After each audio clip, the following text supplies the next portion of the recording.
Your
Excellencies, remain standing for a minute of silence in honor of the genocide victims.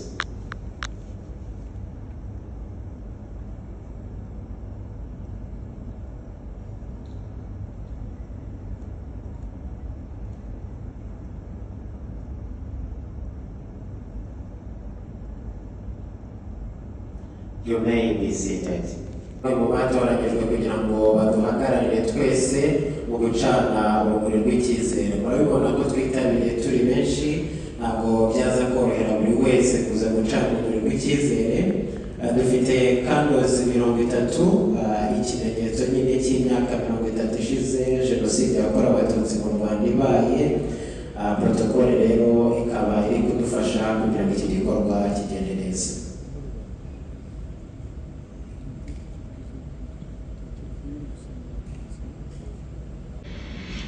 This new RWANDA has been forged out of the ashes of the 1994 genocide against the Tutsi, an event that shocked the world.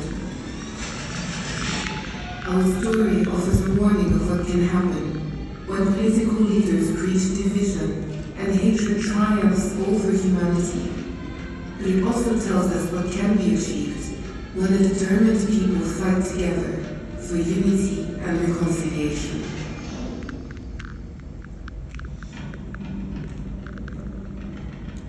This new Rwanda has been forged out of the ashes of the 1994 genocide against the Tutsi, an event that shocked the world.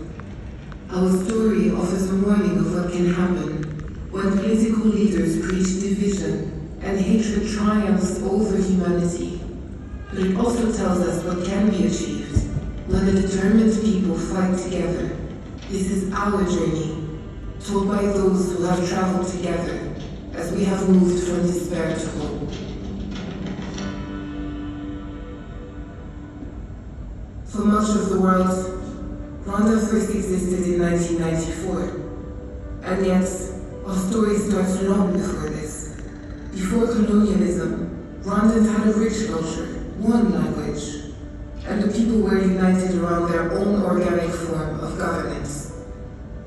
This all changed when colonial powers chose to control Rwandans by ethnicity, creating division and conflict where none had existed previously. This division grew into hatred and violence, culminating in the genocide against the Tutsi, where over 1 million people were murdered in 100 days.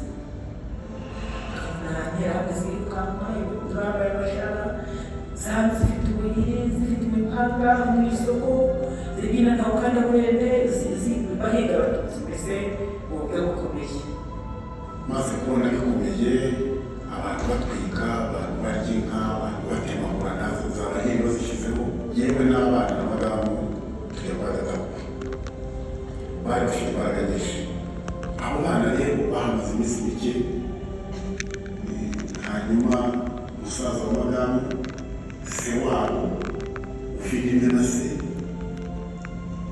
n'abandi b'abavandimwe babo nibo bafashe iya mbere, nta wundi wivanzemo abajyana muri Nyabarongo, baraheka baragenda bafata muri Nyabarongo. From that moment, Rwandans began the long, hard road to recovery, healing, and reconciliation. Umwaka wa 2004 nibwo nafashe icyemezo cyo gusaba imbabazi Mariya. Mfati umwanzuro numvaga mvuga nti se wenda yaba hari namusanzeyo ko numvaga mfite ubwoba, nkongera mvuga nti se buri wese azaba yahe. Ngize amahirwe rero ko ruba mu Mariya asanze ariyo imurambwe n'ikube kose urabizi igihe imana nyine bakwicaye ku rugo uragira ngo unibaze.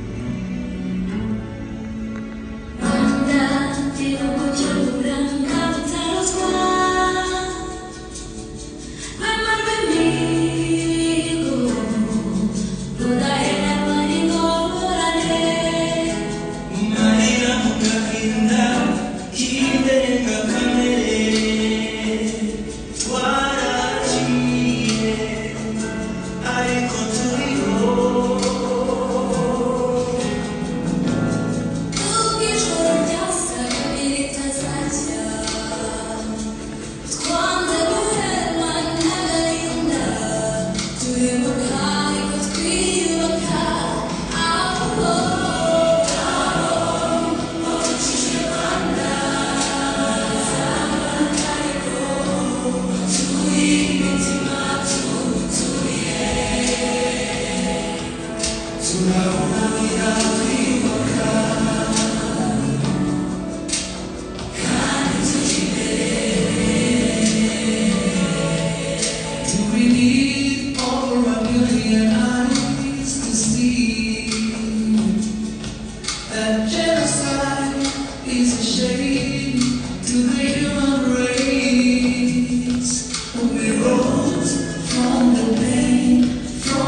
behalf of the government of Rwanda and on my behalf, I would like to thank and appreciate everyone in attendance for your solidarity as we gather here in Abu Dhabi to honor and remember over 1 million innocent people who were killed brutally in the 1994 genocide against the Tutsi 130 years ago.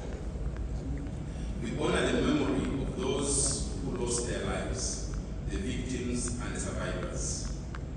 I would like to mention that under the theme Remember, Unite and Renew, we continue the 100 days of remembrance that was started on April 7th.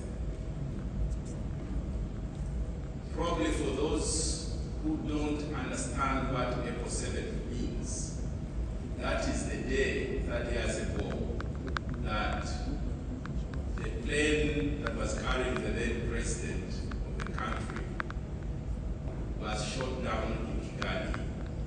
And immediately, those that had been prepared and coached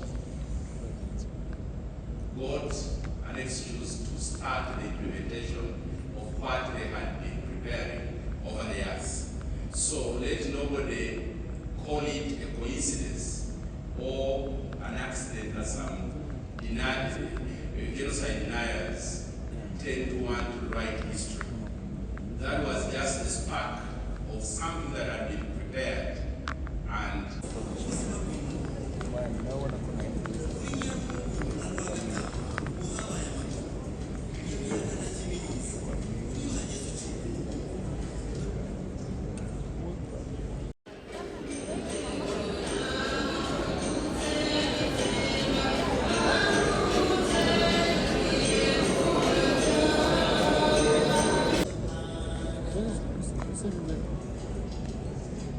Thank you very much, Your Excellencies, ladies and gentlemen. Our event has come to an end. We thank you very much for being with us today. Thank you.